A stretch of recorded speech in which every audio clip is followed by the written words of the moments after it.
В Центре дополнительного образования детей Заречья состоялся благотворительный праздничный концерт, приуроченный к Международному женскому дню. Его инициатором выступил вице-президент фонда «Ирдам-Помощь», депутат Казанской городской думы Малика Гильмудинова.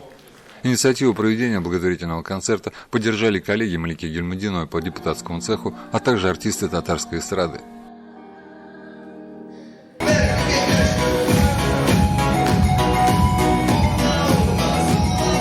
Свою значимую долю в праздничное настроение внесли юные таланты, музыканты, танцевальные вокальные коллективы из казанских лицеев, гимназий и образовательных центров. Пишите письма матерям, звоните им по телефону. Они так радуются вам, любому вашему поклону.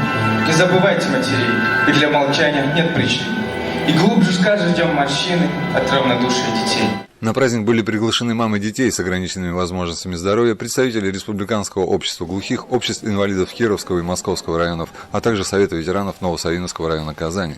Двухчасовой концерт завершился поздравлением одного из организаторов праздника Марата Кадырова, который является помощником депутата Малики Гильмудиновой и председателем общества инвалидов Кировского и Московского районов Казани.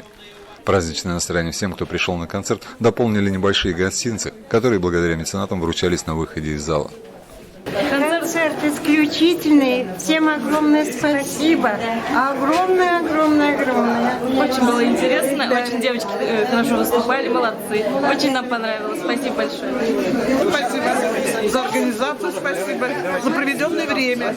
Очень прекрасный, хороший концерт. Мы очень рады. Всего доброго. Спасибо. Насилие. Да. Мы с удовольствием посмотрели концерт. Спасибо. Мы очень довольны. Спасибо огромное. Дай Бог вам всего доброго. И всем нам здоровья и удачи. Спасибо.